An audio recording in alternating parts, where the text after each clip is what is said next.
here we are. Hey, folks. Thank you for joining us. Welcome to So Chatty.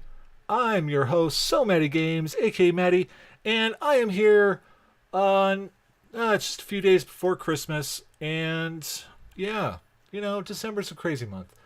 But I am here with three fantastic individuals from the TTRPG Twitter community, which I love so very much.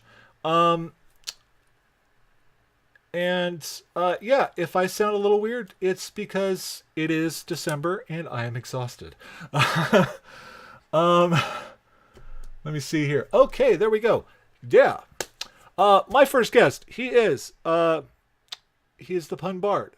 He is the master of the punnage and a big favorite of mine because I do love me some puns. At Peter Voss. Peter, how you doing, buddy? Oh, hey, I'm doing okay. I actually came up with a real smacker for this one. What do you call a bunch of people involved in a verbal sparring match? What do you call that? Chatterboxing. Okay, Shatter Boxing for the win. And yeah, so let's remember that because that should probably be one of the keywords for our one of our upcoming giveaways. My next guest is she is a streamer, obviously, like so many of us are.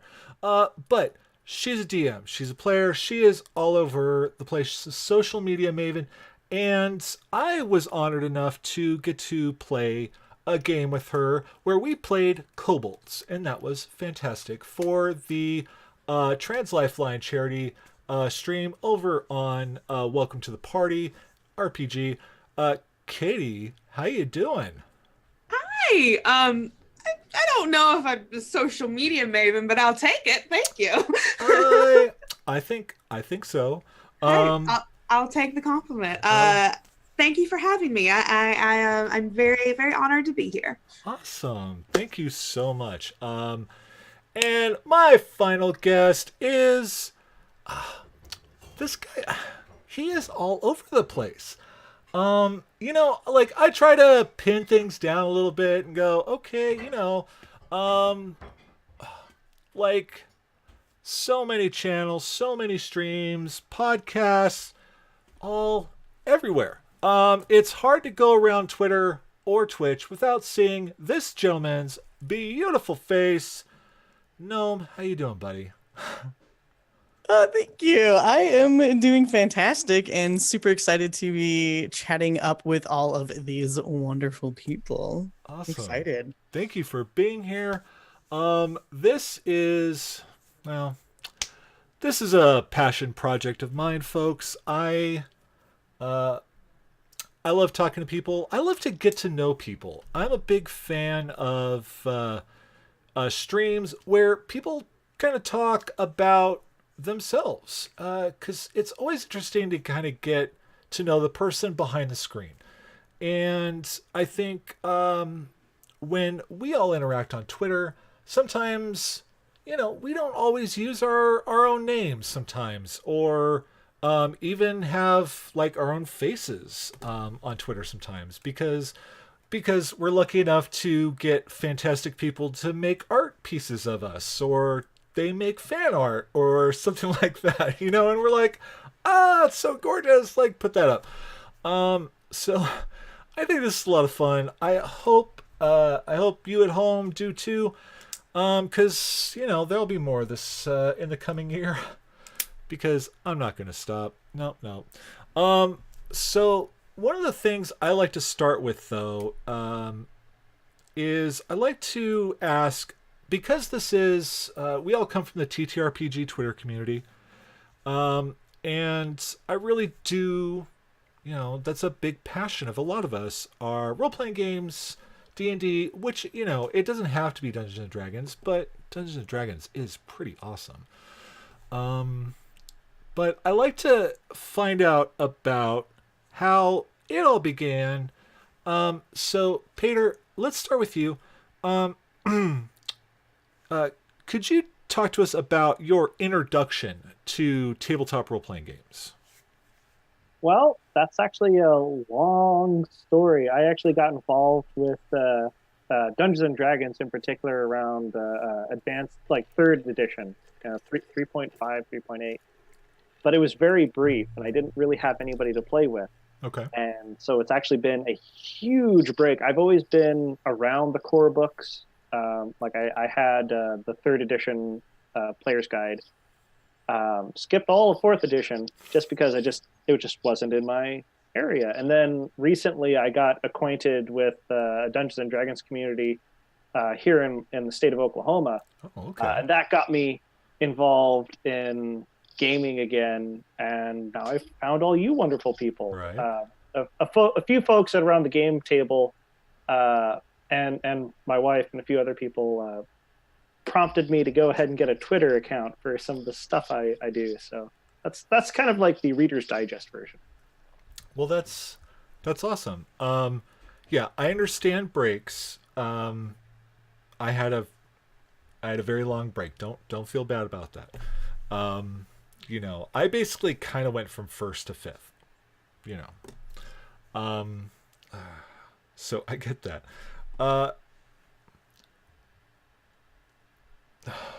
Where am I going with this thought? Okay, yeah. Again, I am so tired, so tired. It's the holiday. It's the holidays, really? man. You should have been on vacation already. So I know. Just saying. It's funny because when I was booking out the shows for this month, and I started booking this show, I'm thinking, oh, not a big deal. The 22nd. Yeah, no problem. Yeah, I understand why people take breaks around the holidays because there's a lot to do. And we took breaks from our games this week, and yeah. Whatever. I don't care. I am here with, awesome people, so, it's all worth it. Of course, train of thought is just gone. So you have a gaming group there in Oklahoma, and that's kind of how you got started back up. And they're the ones that prompted you to get a Twitter account. That is fantastic. Yeah, it was one of those things. It was a slow, gradual thing. I would come up with puns all the time, but I wouldn't write them down, and then I would forget them. Or I started writing them down because I would remember them after the fact. So after the moment had passed, then I would actually think of them. And now I've gotten much better about making them on the fly, at least during the game. But it was actually the inciting incident, like the straw that broke the pun bard's back, was my wife's father and my wife both were like, you should actually do this so we don't have to hear about it. And there it is. It's the family trying to pawn it off on somebody else. I'm very grateful to them for that. So, or pun it off. I love it. Keep it going. Yeah, I'm a big fan of the punnage. I am one of those folks, though, that literally they come to me sometimes, and it's always way after the fact. Though, to be able to do it during a game, yeah, that's a gift. That is a freaking gift. I would love that. I envy that. I'm a big fan. So, Katie, how about you? What was your introduction to tabletop role-playing? So I grew up in the very Pentecostal South. So Dungeons and Dragons was, that was Satanic Panic, 100%. Yeah. I actually distinctly remember watching videos about rock music and Dungeons and Dragons, and yeah, it was the whole thing. But I got into Critical Role and the Adventure Zone from liking the McElroys, my brother and me, and I just liked. I fell in love with it. I liked that you could tell a story that way. I grew up RPing on like Gaia Online, like that kind of thing. Yeah. that flashback. So I've always loved telling a story and writing and that kind of thing. So when I started watching Critical Role and listening to the Adventure Zone, I started taking in more of like D&D. That was my big exposure to it. And I had some friends that also liked Critical Role, and they wanted to start a game remotely. So we played over Skype a couple of times. And unfortunately, that game didn't work out. But I was able to get into the D&D community on Twitter and able to go from there. And that it's all I do. It's not just D&D anymore. It's every kind of tabletop game I can get my hands on. Right. And it does, it kind of becomes almost like an addiction. 100%. Yeah. I mean, when I first found, D&D and stuff like that, God, oh my goodness.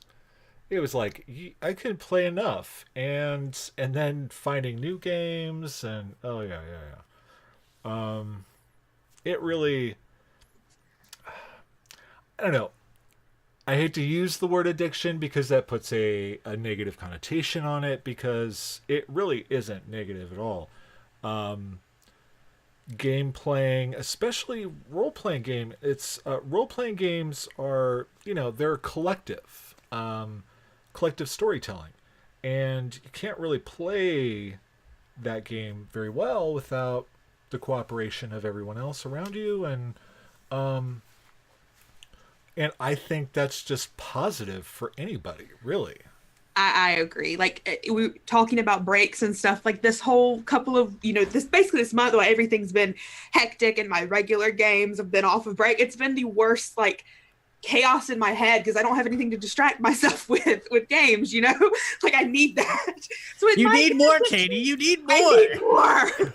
Even though I look at my schedule and how much I don't sleep, I need more. I mean, there are worse things to be addicted to if you have to call it an addiction. Yeah, no, there really are. It's a good addiction. It's a healthy addiction. Health addiction. I don't know. Again, tired. Now, before we move on, because we do have a lot to give away tonight, why don't we go ahead and do our first giveaway? Because giveaways are fun. And we can get that started. And with that, I'm going to go ahead and I will, just in the chat here, I'm going to type out what you should type. Oh, wait, let me set this up right before I do that, because I don't want to screw this up.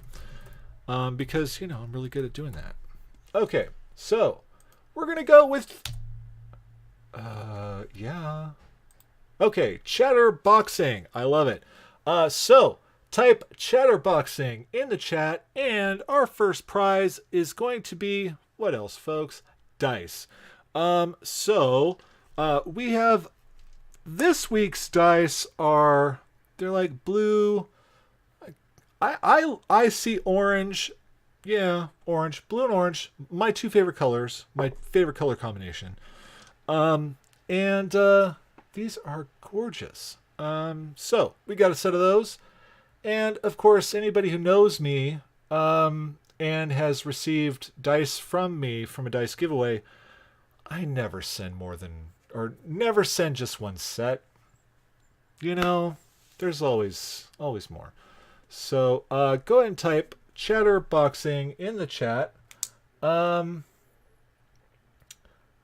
let me see. Okay. Okay, there we go. So there's that. Okay. So while we have that running, Gnome, how about you tell us about your introduction to tabletop role playing? Oh, well, I think I started back in like 7th grade. Okay. With a historical miniature society. Oh. So like there was like one history teacher that was just like that history teacher that was super awesome, and they had this historical miniature society, And so one of my buddies was like, hey, you got to come check this out. It's really cool. And I was like, all right, sure. But then I identified as a girl, and it was incredibly awkward. I had not so great experiences with it. So I kind of like left. I just wasn't part of it. But the following year, my buddy was like, hey, why don't you just play with us? Let's play some Warhammer fantasy. And so I kind of like started getting to that. And then that kind of led into a little bit of D&D. But unfortunately, it never really went anywhere. So like Peter, I kind of had a huge gap in my Dungeons and Dragons type role-playing experience. And really just a couple of years ago, I was like, dude, this sucks. Like, I want to play. Wife, let's go. I'll DM. I'll learn how to do it. And I just grabbed a whole bunch of friends. I was already doing like variety streaming at the time. And I'm like, we're going to put it online because that's what I do. And that's really how I got like hardcore into it. I fell in love with doing it. And then now I'm in like 50 million projects. That's Like, all I do. A lot of projects, So many, too many, so many. Yeah. But it's not a bad thing. It's not a bad thing. No, I it's mean, great. as long as you're able to balance everything else in your life, I don't see a problem. Yeah. And if a big part of your day-to-day life is involved in that, then I guess that's more the better, right? I think it helps too when you have a partner that's interested in it as well. So it's great because I love seeing what like she gets to make and what she comes up with, because she really didn't have the D&D experience before. She did like online role playing stuff. That's actually how we met. It was through like Greatest Journal. We're really nerdy. and to be able to have that like experience and see somebody totally new just to the genre in general has been awesome. Like I just love seeing that. I love introducing new people into this world because it's just like just totally like starry-eyed, like the deeper and deeper and deeper they get into it. That's yeah. I haven't really gotten to it really introduced that many people to gaming myself. Though I have plans. I have grandnieces and nephews and folks. Oh man, they are in for it, I'm already inundating them with my shirts, so we're starting slowly. And I did take a bunch of kids some dice a few weeks ago, and that was adorable. But I think it was last Christmas. My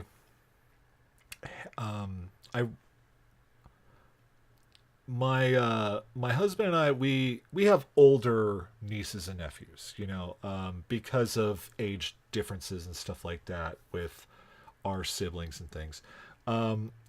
So like I have this niece and nephew that are in their 30s, and we play D&D together over Skype for a period. And so last Christmas they came up for Christmas, and one of another nephew came over, and my husband involved in a D&D game.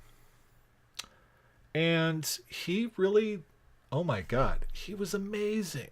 Like he was really just like, he was into it and involved so much more than I ever expected. And it was a beautiful thing.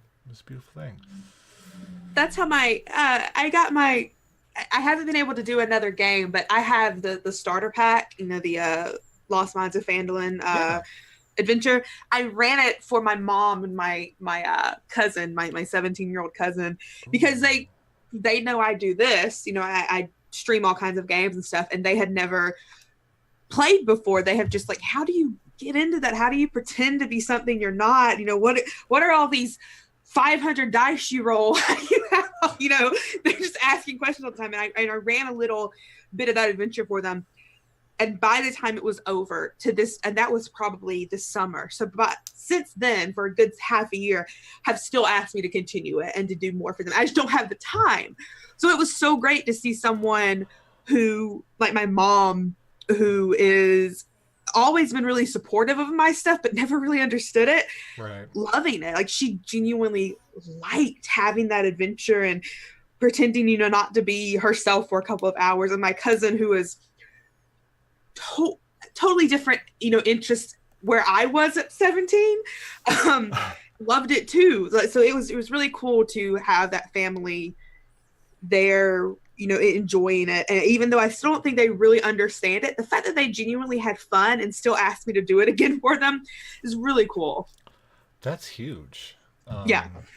Yeah, I recently picked up a Kickstarter tabletop RPG for the webcomic Planet or Schlock Mercenary. Mm-hmm. And I ran the basic. It's basically the Lost Minds of Fandelver. Fandelver. Yeah, and it's Phandalin. You're in there. But the Phandalin is that. Yeah, yeah, it's really weird because you're in Phandalin, but it's Fandelver. Words for that. I usually just call it the Lost Minds because I don't want to deal with that. The starter kit. The starter kit. Starter kit. There we go. So basically, I ran the starter kit adventure, and I had a similar experience with my sister and her family. And yeah, no, it's totally awesome when you get to have like a whole one shot for a day, and yeah, I totally get you. Yeah.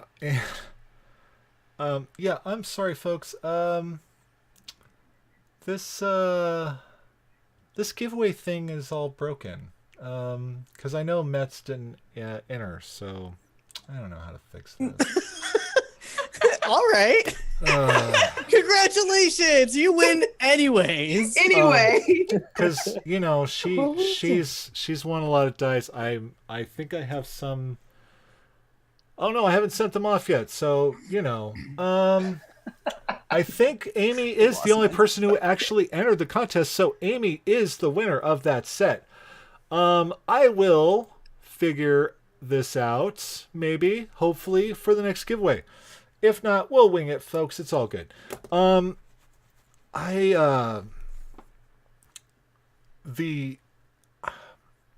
getting your family involved is like fantastic, and being able to play, like I did with my net. Like I have a nephew that's I think he's 19 or 20 or something like that, and he really wanted to play and wants to learn about it. And like last Christmas I got him some books and dice and stuff, but he lives out in the middle of nowhere, Idaho, and it's just they don't have the cable or the internet access that we do, and stuff, and he's got a baby on the way, very soon, like could be born any day now,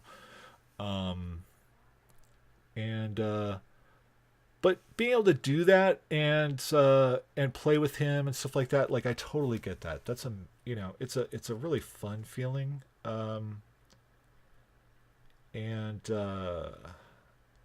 Like I mentioned Mets in chat there, because she has little ones at home, and she runs games for her kids, and it's amazing to hear these stories, and I love that. Like I wish I had that mom. That mom was that's a pretty great mom. Like mom of the year kind of shit right there. So yeah, definitely.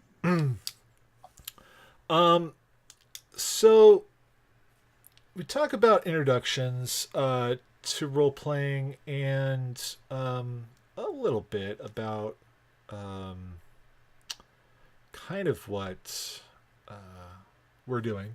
But I would like to maybe talk about okay, random topic here. Let's talk Dungeons and Dragons, because it is this, the subject we were on, and let's talk about characters, okay? Because that's the key to playing these games, is coming up with these characters that we make up and we play out. And maybe we'll start with Katie here. Katie, can you tell me about like a character that you created or played in this last year that maybe stood out the most to you, or you're the most proud of? Um, oh goodness. So I don't. Oh, that's such a hard question. I love all of my characters. Choose a child, Katie. They're all my They will children. all die. Choose, No.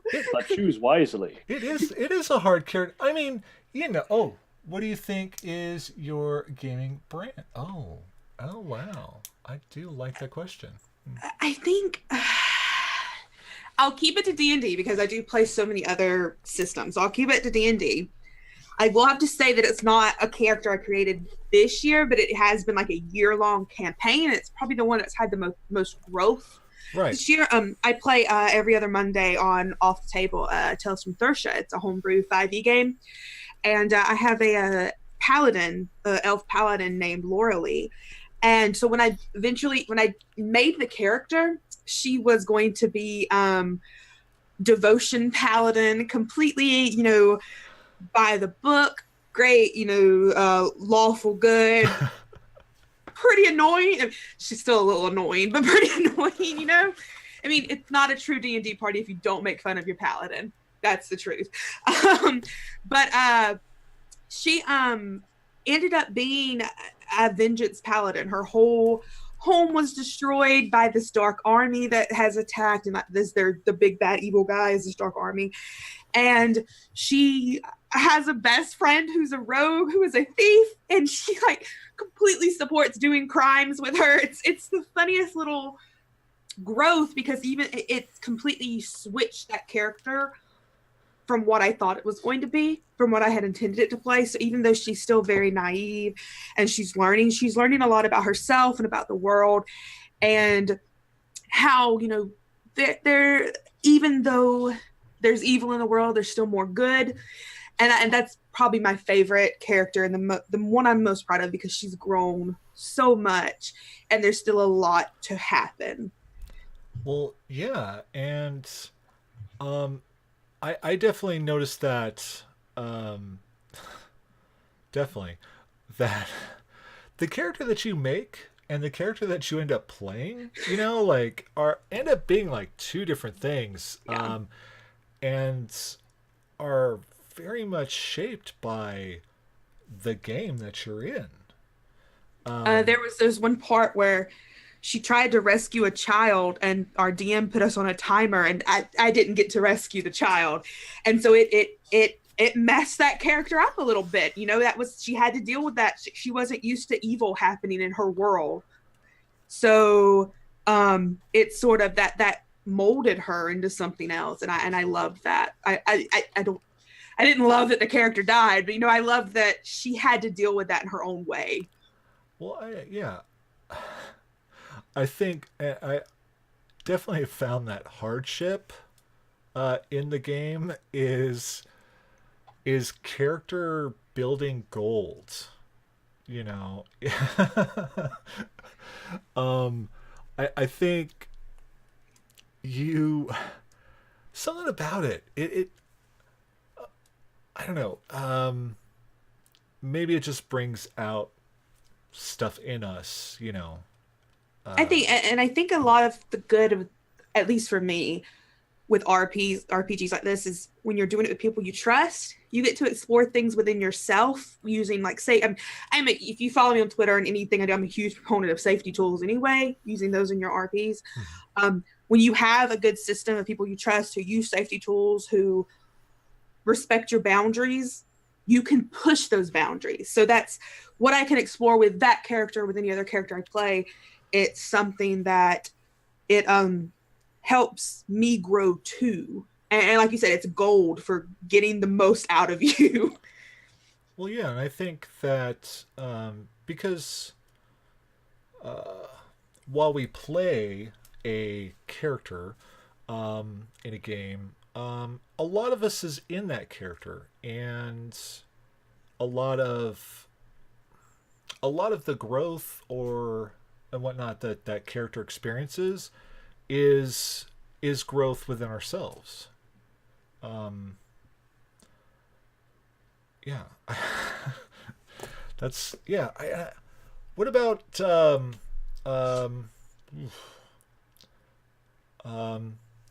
I will leave it up to the gentleman here. Who would like to dive into this and maybe talk about a character that you have this year? I've actually worked up if that's okay. Yeah. So a character in the campaign I'm currently playing, we're again on hiatus for the holidays. Of course. As per my brand, it's a pun-based character, but one of the things I like to do is have the pun be actually a thing. So the character's name is Ray Pierre, right? He's a duelist. But the thing is his backstory is that he's half elf. His mom's a wood elf. Dad's a human. Dad wasn't a very. They started off in love. Dad's family didn't approve of the whole thing. Okay. Eventually, he turned on her. She ended up having to raise him all on her own. He took to the streets, and so his original name was Rayloth Pearson. Pearson from his dad, Rayloth from his mom. She called him Ray, and eventually, to where he is at the start of this campaign that I'm currently in, his name is now Ray Pierre. He has little rapier mustachios, a dagger point goatee, saber eyebrows, and everything. Yes, exactly.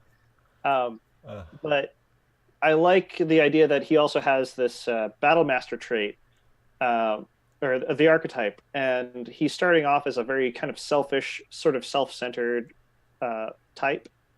And I plan on using the battle maneuvers as a way to sort of explain his character growth. Like, he starts off very self-centered with like menacing attack and stuff like that, and he's going to go into combat maneuver or attack maneuver so that he can actually start directing and caring for his allies. Oh, okay. Huh. I like that. So it's kind of a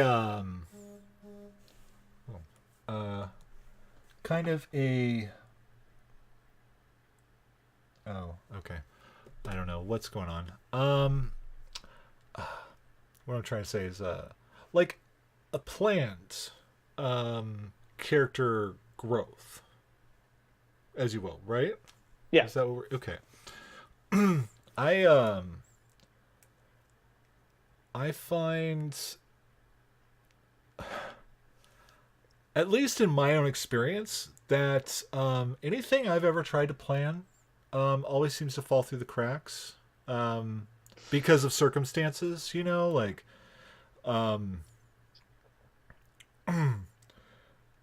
and I guess the dungeon master that you're playing for can also be a big effect on that too. Because you can have your run of the day, excellent DMs who will tell a great story and all that stuff, and fantastic. And then you get the ones that are dark and twisted and really, wow. I love my friend Brian, but yeah, he's a dark twisted fuck when it comes to the DM has repeatedly said, like, oh, I have things planned and I'm so worried about my stabby son. Though I'm curious. Okay.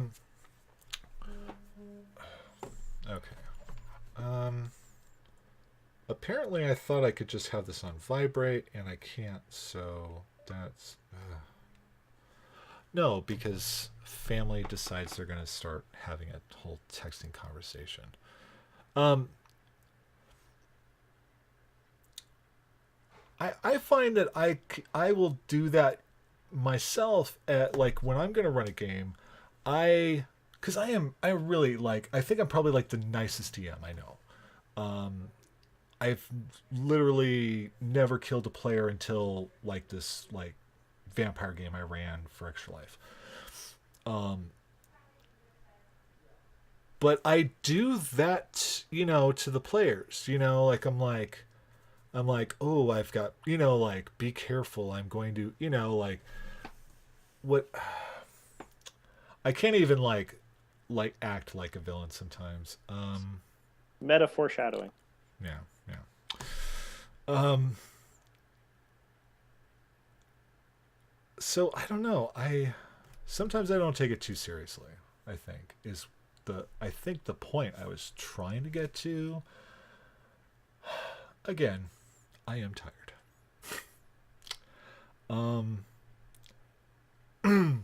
But I love the idea of the planning out, a character's path, because, why not? Thinking ahead. I don't even know where I'm going with that. Cheapers, Matt. Okay, yeah, this is gonna be interesting. Okay. No. What about you, friend? Well, for me, I tend to my number one rule is I won't play a human because I'm already human.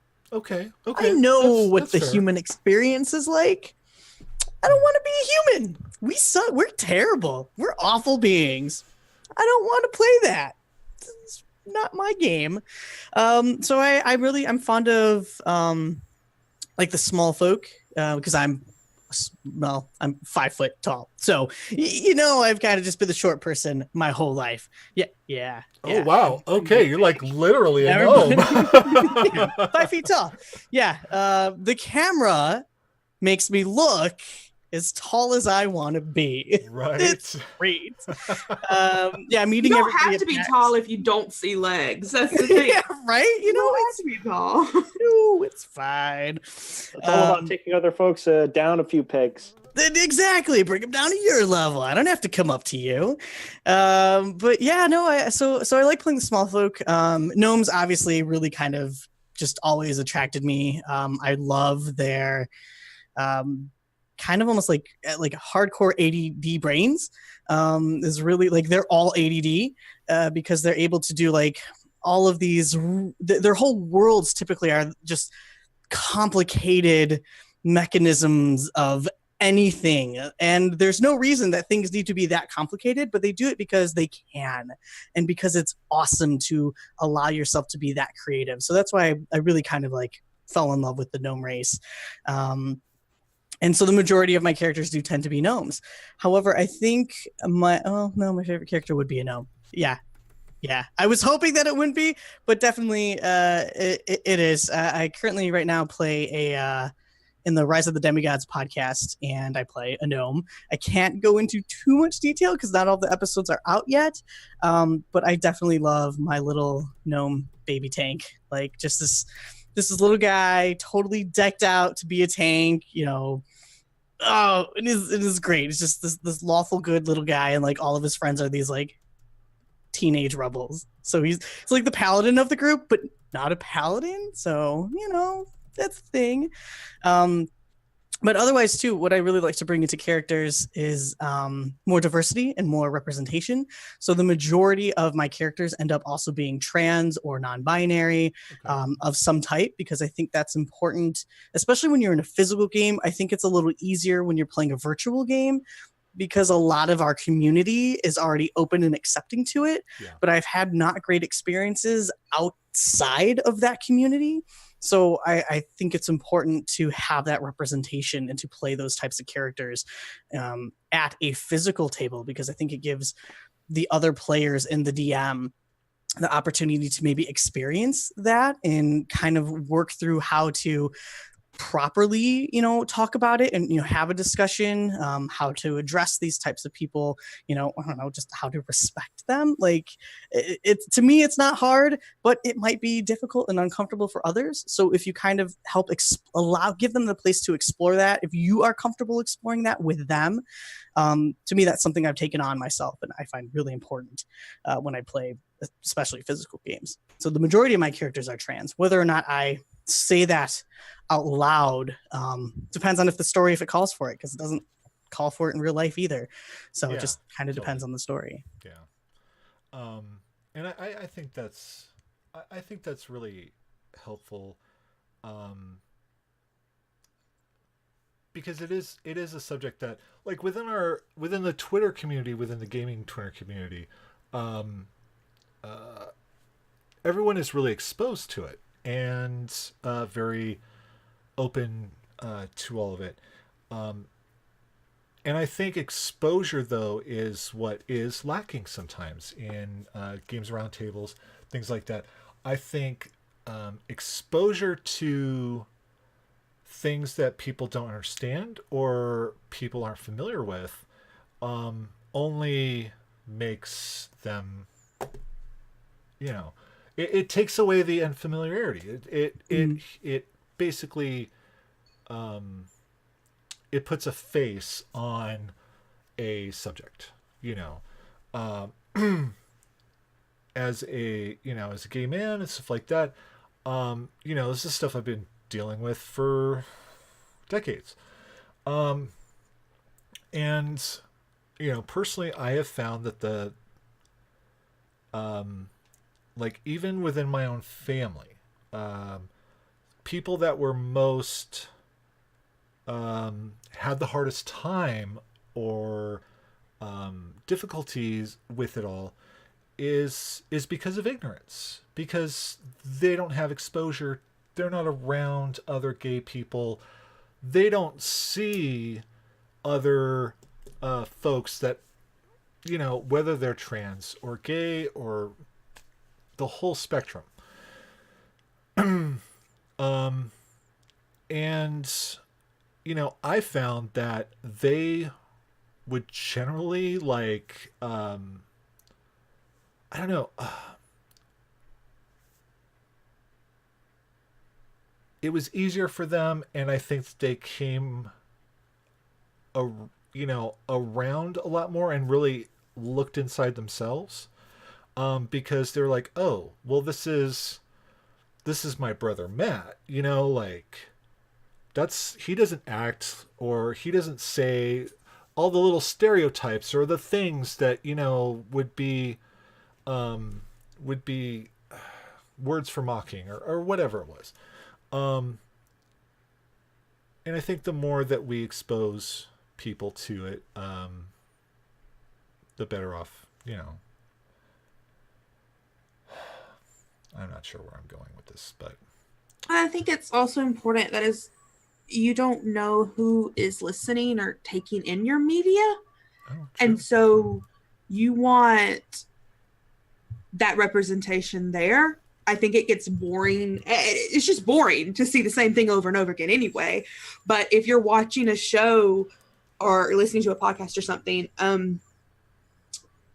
I can't relate if it's just for white cishet guys. I can't, that's not, it could be the best RP in the world. It doesn't do anything for me. That's not what I want to see. I'm not represented there. That's the narrative that is literally everywhere. Everywhere.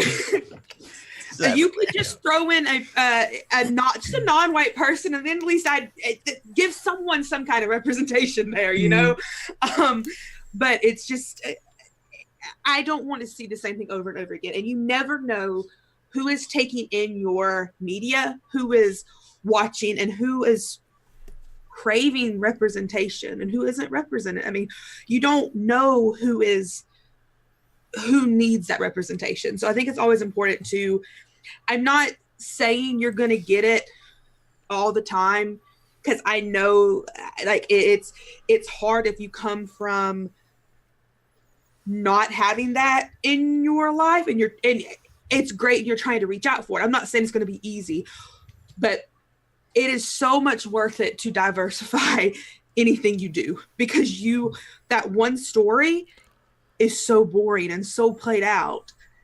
Give more stories, give more diverse representations of people, because you have to, the D&D community, the TTRPG community is so vast now and so accepting.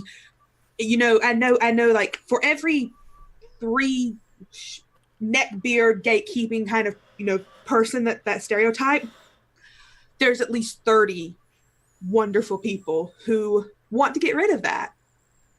At least. I mean, there's more. I could name 50 right now. and maybe I'm lucky that I'm in such a tight knit. I am lucky to not see the bad parts, unless it's brought up. I only see the bad parts when someone. Oh no!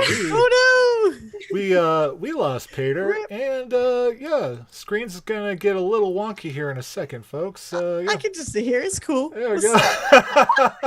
Who knows? Oh boy, this is I'm lucky that I only see the bad parts when someone's calling it out. That's I've had some, especially when I was a kid trying to play, there's just some weird again, it be I understand the female narrative and the problems that women go through because I have experienced some of them to a certain extent. And there's a lot of weird sexual harassment type stuff. And that's not okay at a gaming table. So you need to just make sure that representation is there, right? Yeah. And that you are providing a place that is welcoming for any player to come in and play whatever they want, no matter who they are, what they are, and also on the table who they are, what they are. It shouldn't matter. This is a game of imagination. You can literally be anything you freaking want. Mm-hmm. So be free to express yourself in that way. Yeah, and because it really excuse me, this is the kind of stuff that really should just be normalized, because we are all normal people, just because we don't follow whatever the norm used to be, or whatever a bunch of old white dudes used to say. We are normal. We're all normal. We're all the same, and we all love playing these games, and we all love our community and stuff like that. So I mean, no one should be made to feel othered for what their sexuality, what they identify as, their race, anything. When you come to a table where you can play a if you wanted to, you could play a gelatinous cube if your DM lets you. I mean, you shouldn't be othered at a fantasy game. Here's what I love about, and this is where I tend to leave behind Dungeons and Dragons. High fantasy is fun. It's great. I grew up in it. I read it. But boy, do I love sci-fi, because guess what? It doesn't matter. Dude, you could have 18 genders if you wanted to. It's amazing. You could just in Starfire, you could be just a giant brain. Just a freaking floating brain if you wanted to. You could be a walking spinal cord. You could be that gelatinous cube. It doesn't matter. You can do whatever you want. It's a game. Have fun. Let your imagination just flow and be free, and just go explore some universe with whatever character you want to explore with. You could do that in sci-fi games. Okay. Yeah. Apologies for disconnecting there for a sec. I had a bit of a hardware meltdown. No, it welcome back. It happens. And there we go. All fixed. Boom. Abracadabra. I actually had something to add, if that's okay. Please do.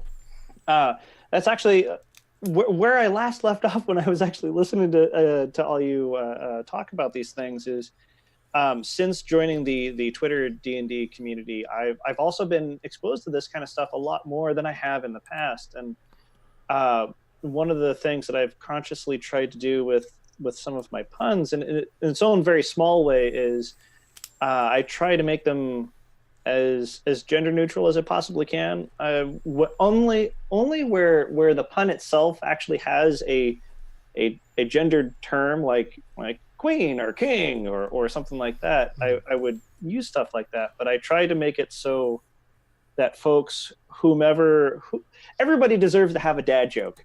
But I try to make it so that anybody could put themselves into this scenario, as the bard, as player character 1, player character 2. And it's one of those things that I do try to consciously think about it at the very least.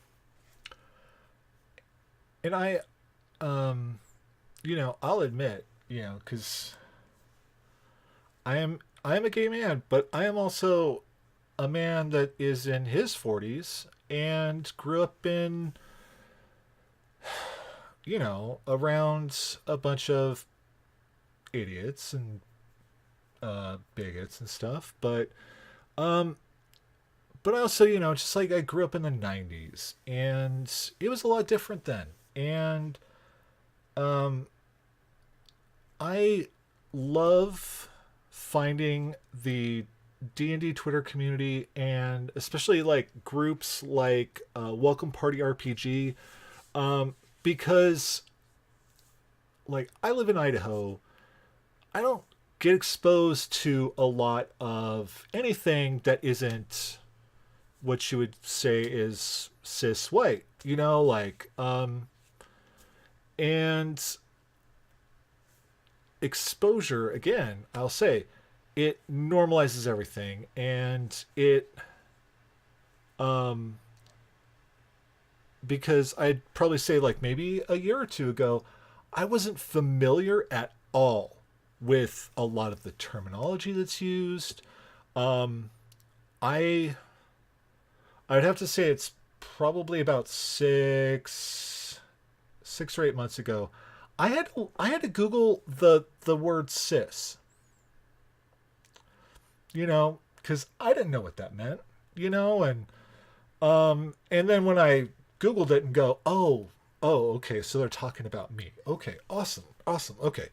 Like I get that now. Okay, but I love this because there's all this stuff that I didn't understand, and I feel more in touch with the people around me, because I understand them a little bit more, and what they're going through, and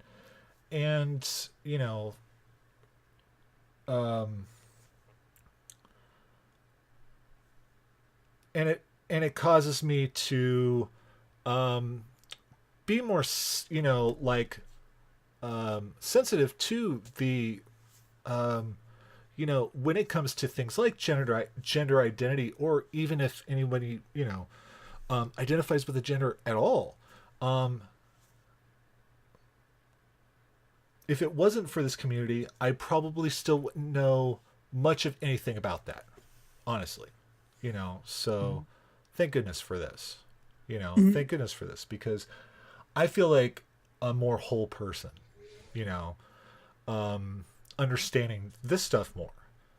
So, I think that's why it's so important to keep that conversation going, because a year ago, I too just didn't know. And I've been living as a man for 10 plus years, but I was so separated from the community that, I didn't know half of these words, half of these things that have evolved, and these tools that now give people the ability to really express themselves and explain how they feel inside and how they want to be, addressed and perceived as.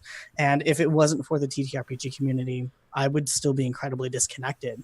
And now that I've been taught those tools, I feel it's important to continue teaching others about that, because not only will it allow the people that we play with to have a better understanding, of the non-binary, essentially, but also give a new voice to people who've been questioning and just haven't found that word that might really just like click, and they can be like, oh, I relate to this. That sounds like me. I'm going to go look more into this. That like you never know what can happen when you have more representation. And that's not even just for gender. That can be applied to literally anything. Again, it all kind of comes back to just being more more open, more honest, and having more representation everywhere. And it's not hard to do. Like I don't get it. It's not hard to do. It's more hard to be willfully ignorant about that stuff. It's more hard to not be I don't know. Maybe I don't like to say I'm a good person, because if you know me on Twitter, I'm totally self-deprecating all the time. It's harder to be not accepting and rude and just not, and ignorant to people. I don't know. I can't do that myself. I can't.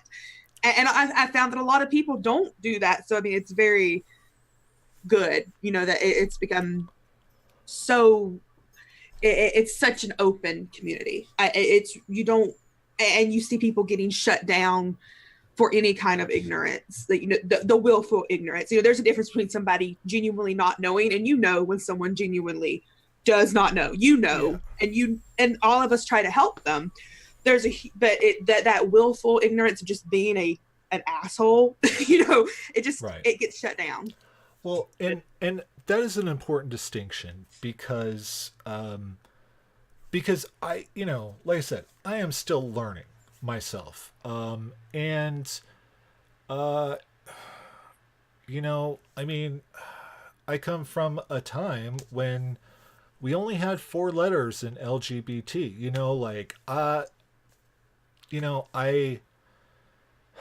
I'm still learning a lot. So there's definitely a distinction between ignorance and willful ignorance. And I hope, because I know that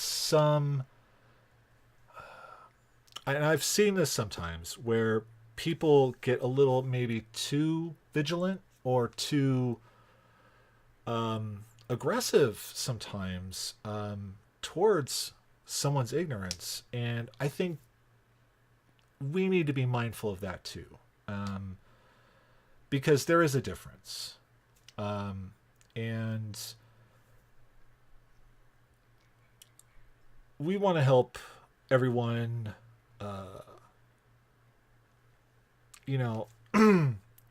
be more enlightened and understand what we're all going through.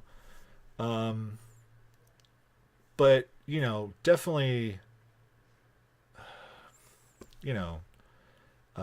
make sure that we're cutting some people a little slack that maybe just don't know or don't understand. And because it's a lot to learn, and it's a lot to wrap your head around when you're used to using pronouns a certain way, and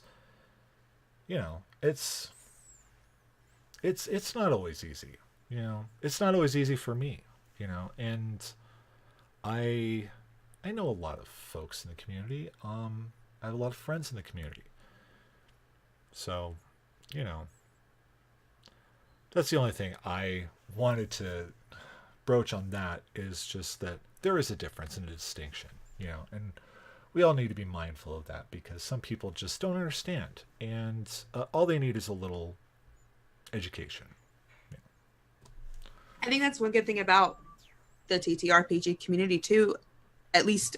And I still say this, I'm so lucky that I only see problems when someone's calling it out, because I pick and choose who I follow so carefully. And I suggest you do that.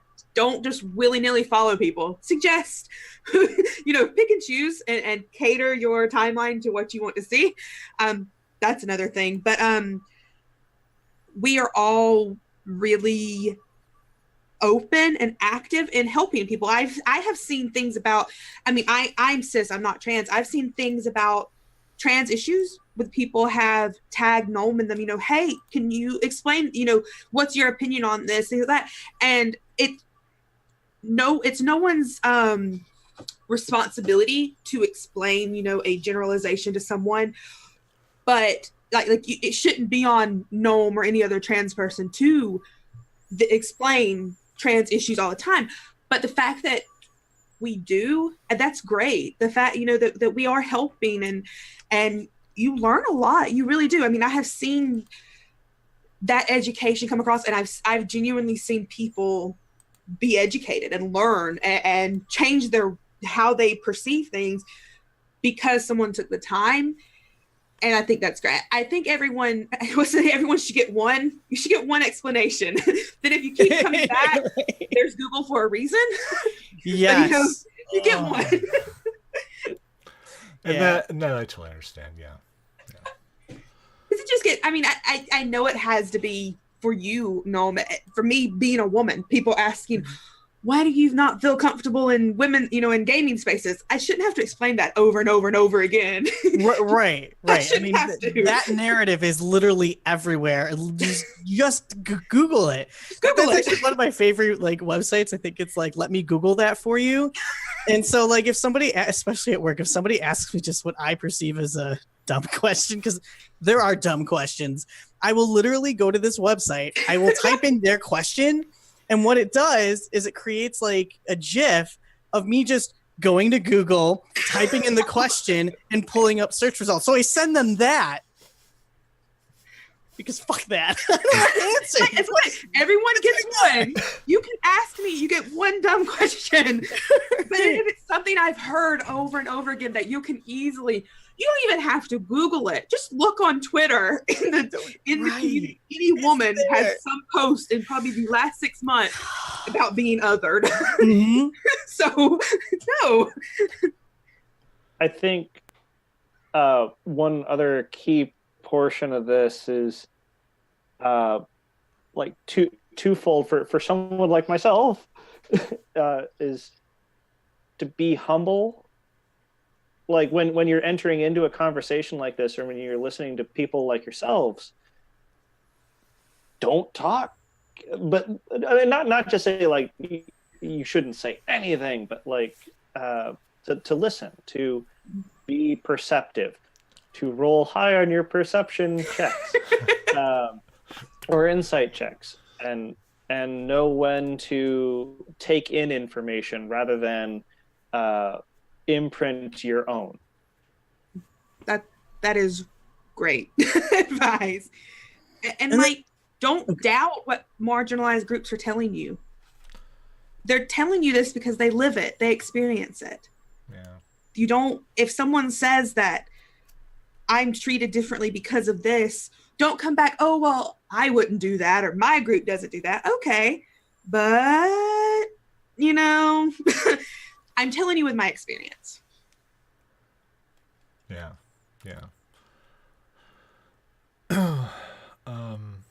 And this is definitely a great topic of conversation to have, and I'm glad we're having it because it's important stuff. I think sometimes we take things for granted. Sometimes, it's just because myself, we have very supportive families, my husband and I, and our families are very inclusive of us and our relationship and everything. It's we're not treated any different, and we live in a really nice neighborhood, but I mean, we do live in Idaho. It's we live in Idaho, okay? But we live in a nice neighborhood, and for the most part, most of our neighbors, we've lived here for over a decade, so they know, even if we haven't said anything, they know, they have to know. But a lot of them do know, and a lot of them are very nice and very everything, but that's not the norm. That's just my experience. And, or at least that's what I live with on a daily.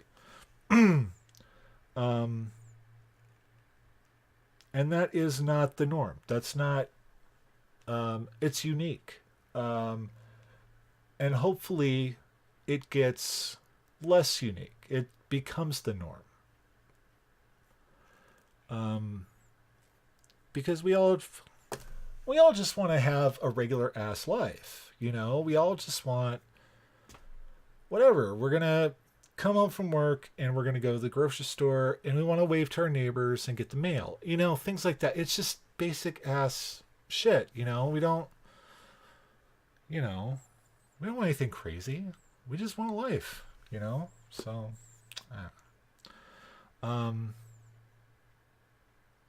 we're lucky that we have this great community. And we're lucky that we have people within the community that are willing to talk about this stuff and to help educate others. Because it's important stuff. So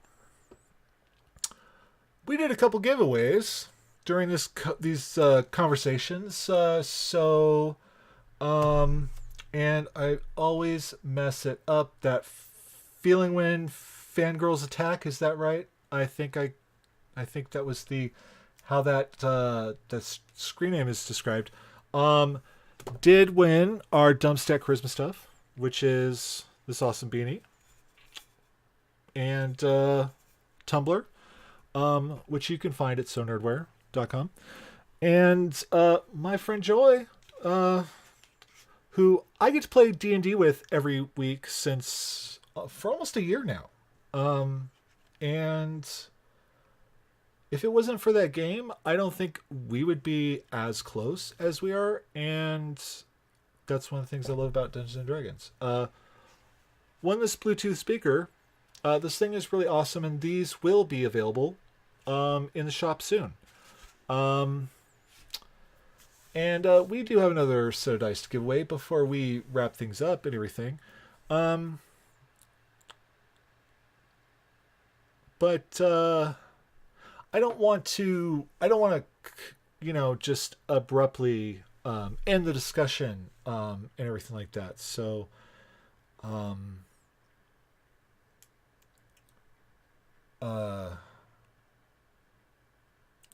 again, tired. Brain's not functioning all too well right now. Holidays, you have a good excuse. Golly, I hope so. Yeah, I'm going to be really embarrassed when people watch this again, because I'm like, I don't know what I'm saying. I'm tired.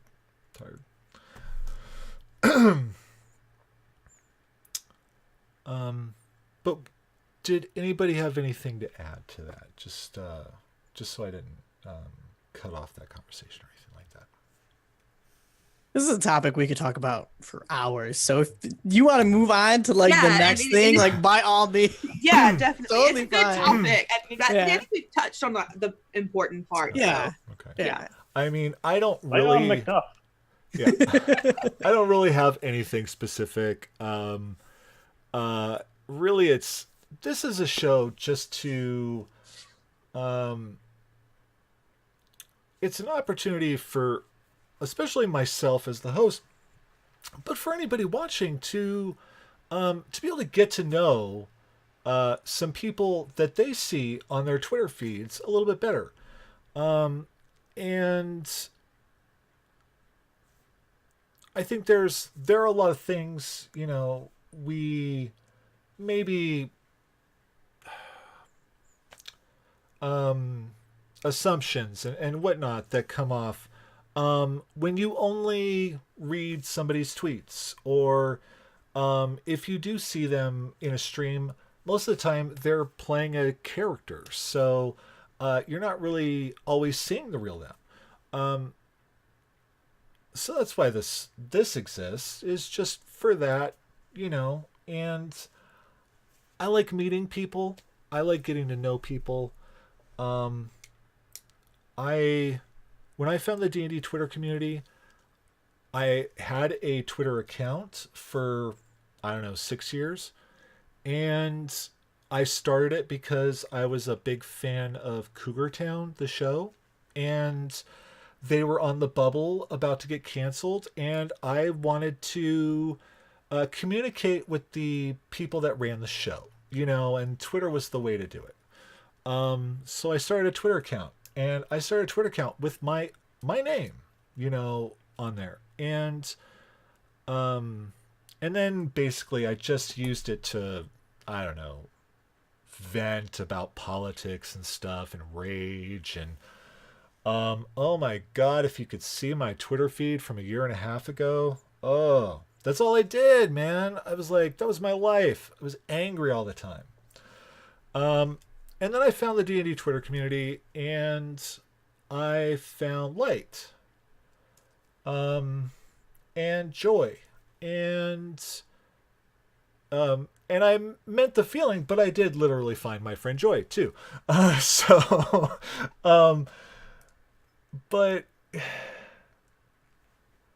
and then it was just like I could put away all of that anger and all of that frustration, and I could just focus on the person I really am inside is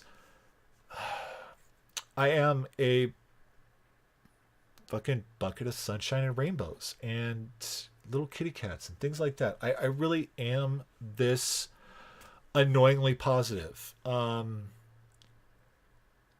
to have a space where I could just be myself, be my true self, and for whatever reason, people didn't mock me for it or make fun of me or anything like that.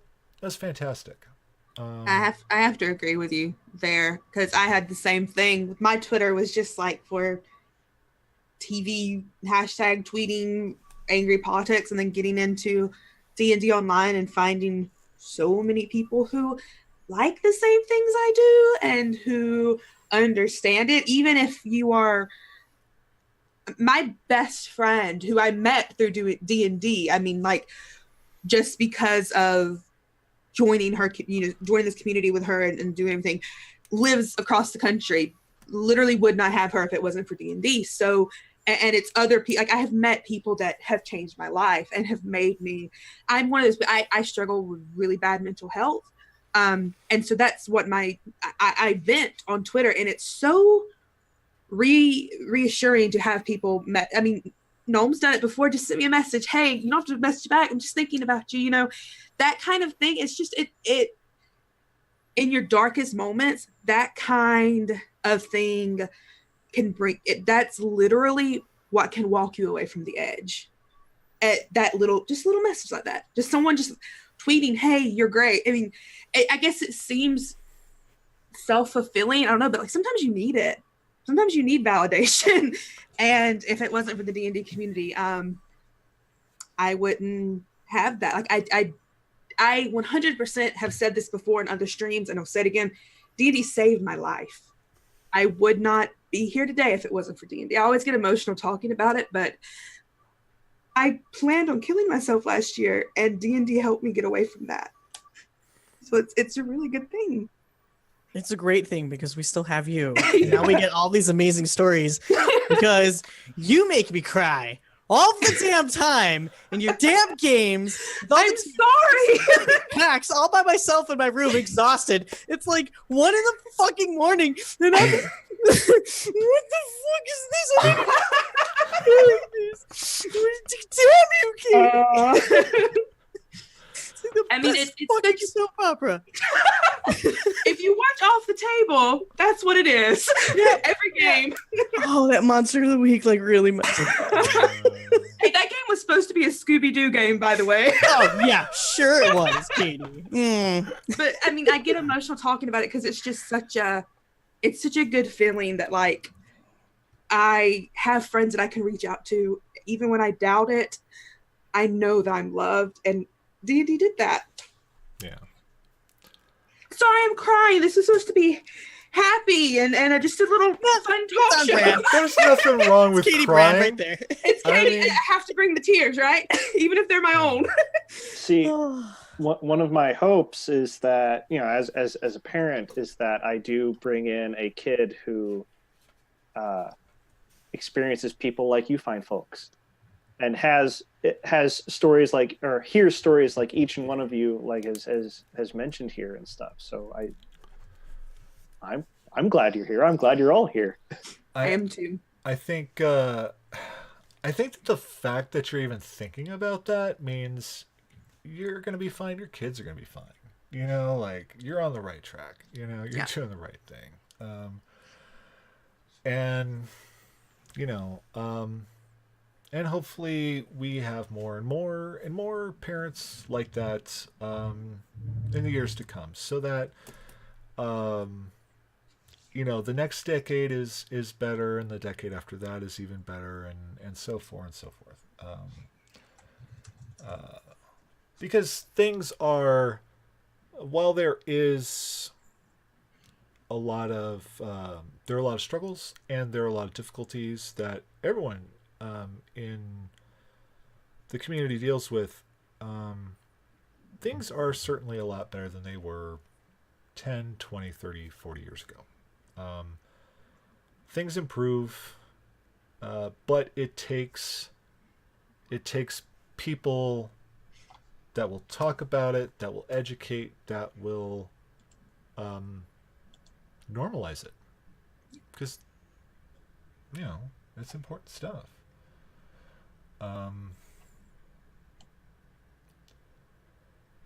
Oh,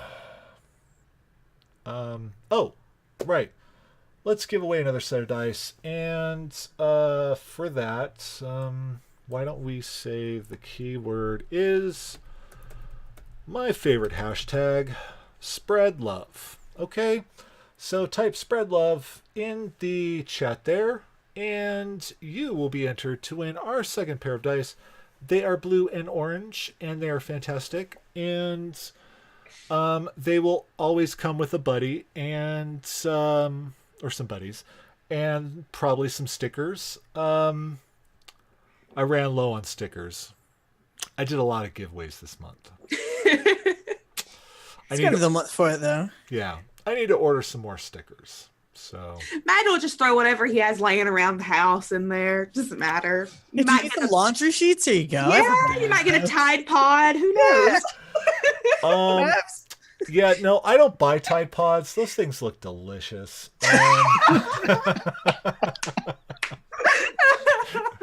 I can't be around candy and not eat it, and that looks like candy to me. It's a can demon.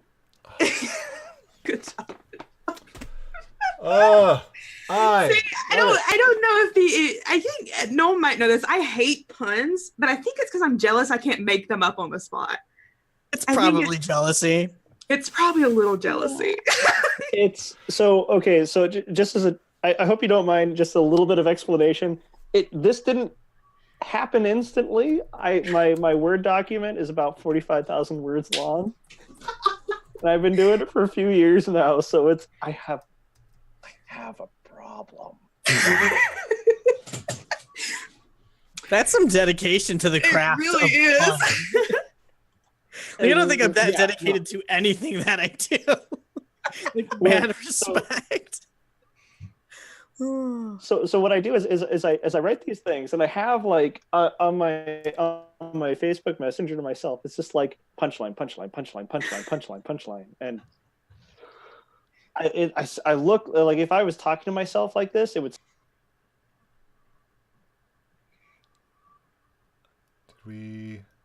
Oh, okay.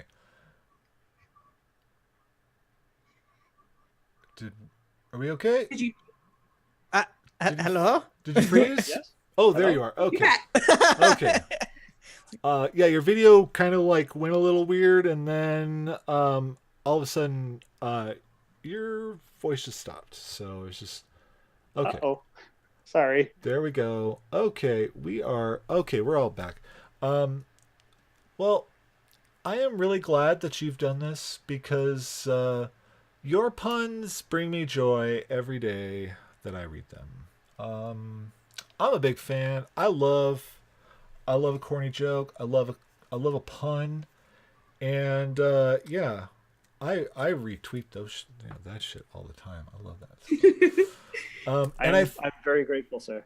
And I think that the fact that I have friends like my friend Captain Sugar Bear that hates puns so much, that makes me love them even more. You know. Everyone in every game I run, people know I hate them, so that is their goal, is to make puns. It's like if you know someone doesn't like them, you try harder. Yeah.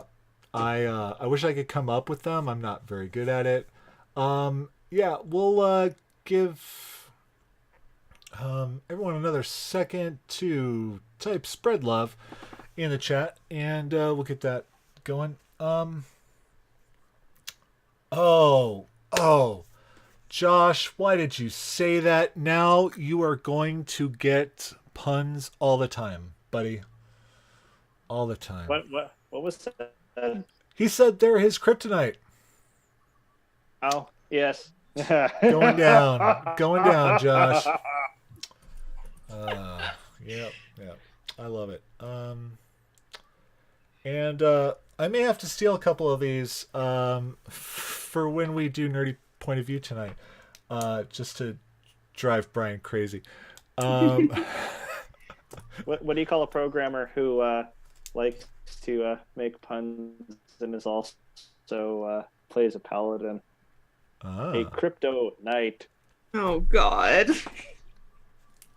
That Thanks, I requires hate a little it. work, but you know.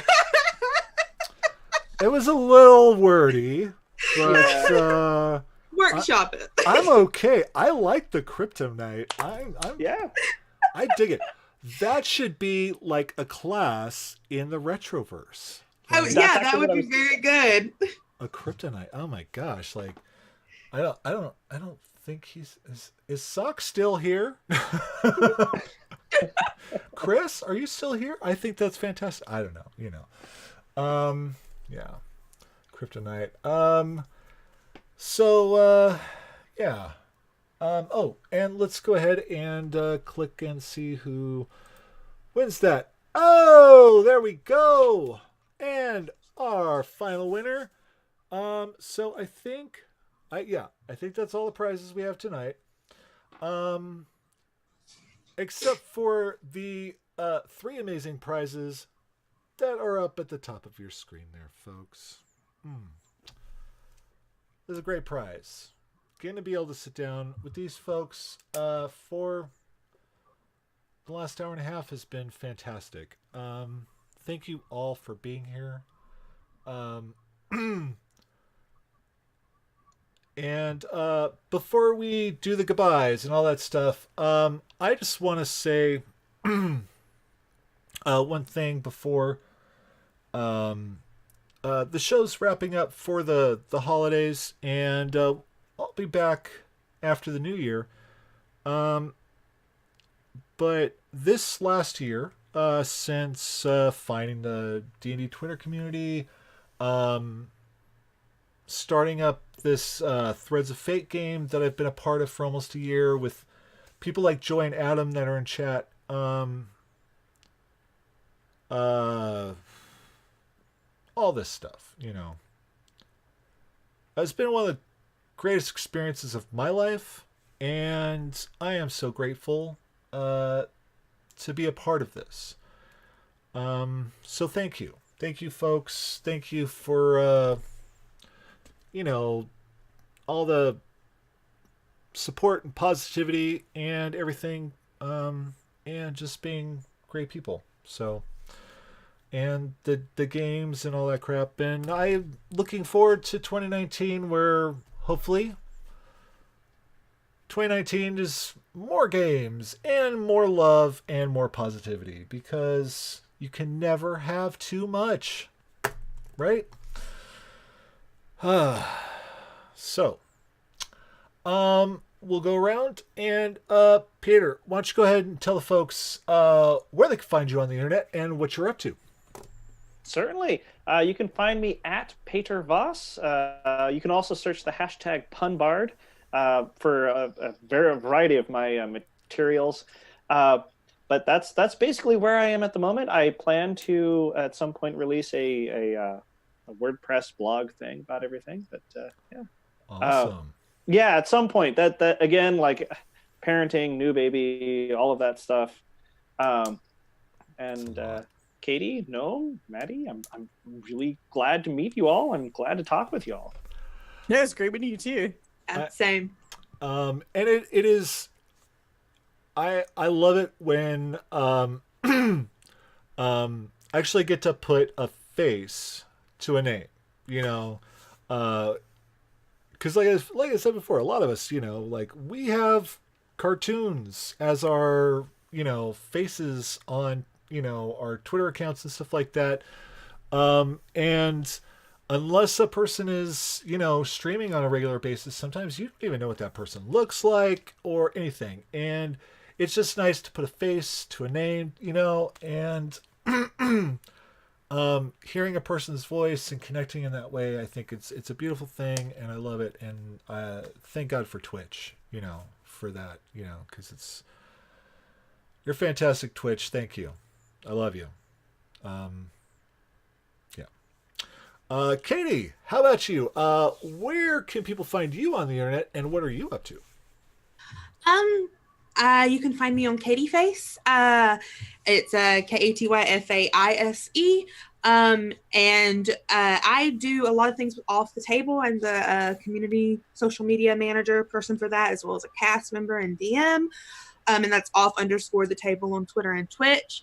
I also run games on my own channel, just Katie. If you want to find me on social media, if I'm there, it's Katie Face. That's been my name since 2005.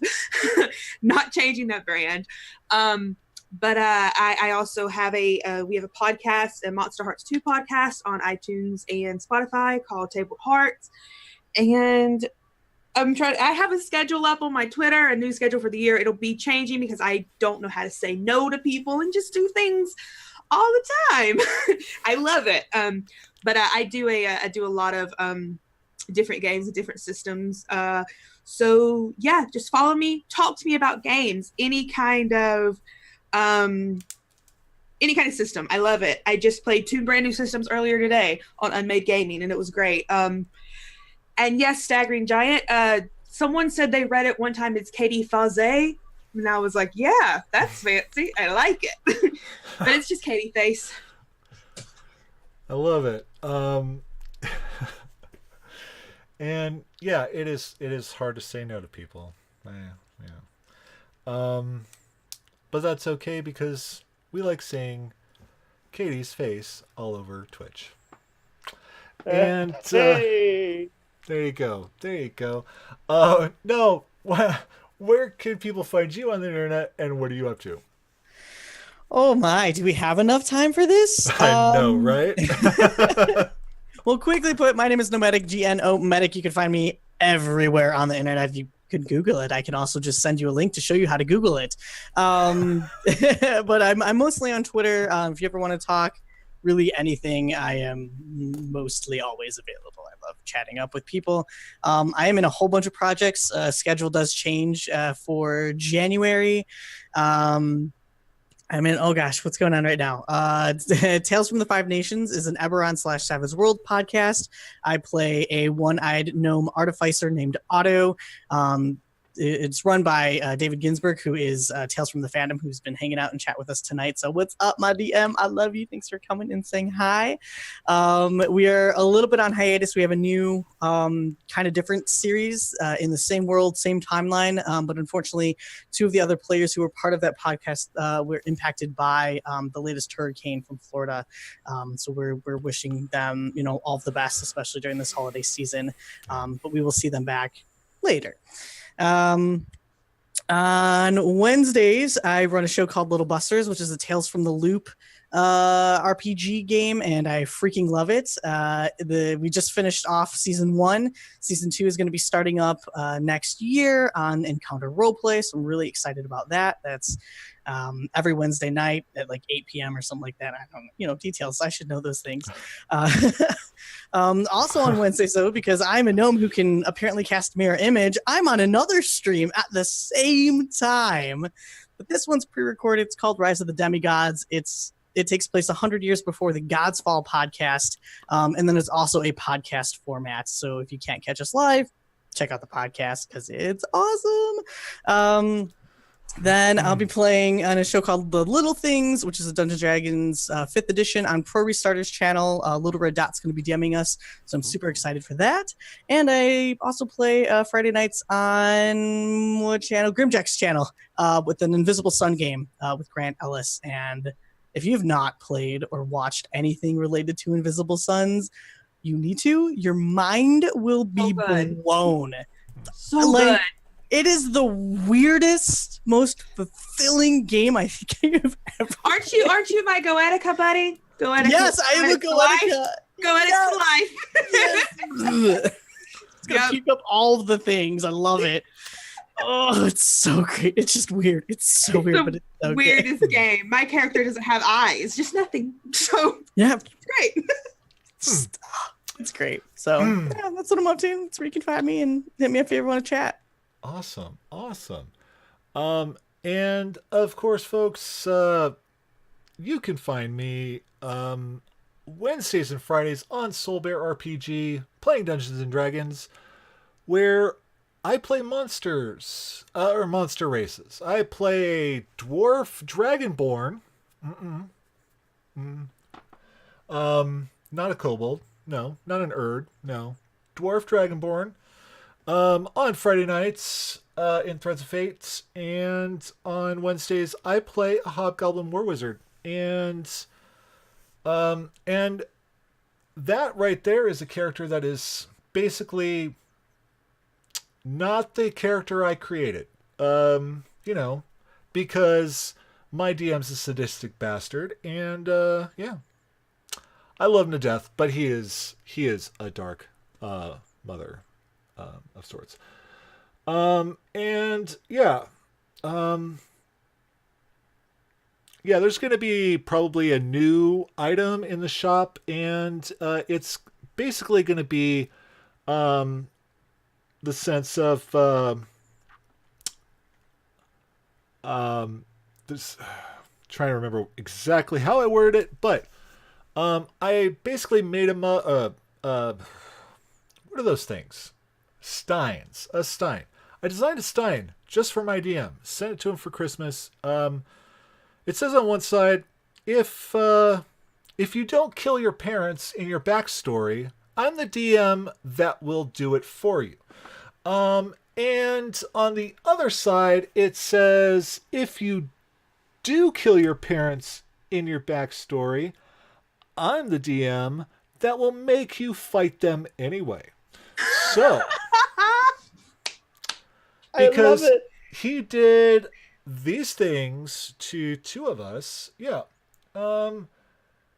and both affected my character because those parents that were alive became like my second parents. So that was fantastic. And my very unemotional hobgoblin is quite emotional and very erratic now. So that's fun to roleplay. I love it. And then, tonight at 8 p.m. Pacific, 11 p.m. Eastern, I think would be that's it. Over on Soul Bear RPG, we'll be doing a live stream recording of the Nerdy Point of View podcast for our New Year's episode. And I'm still a guest co-host on that show now, which is amazing because, who wants to listen to me that much? I don't.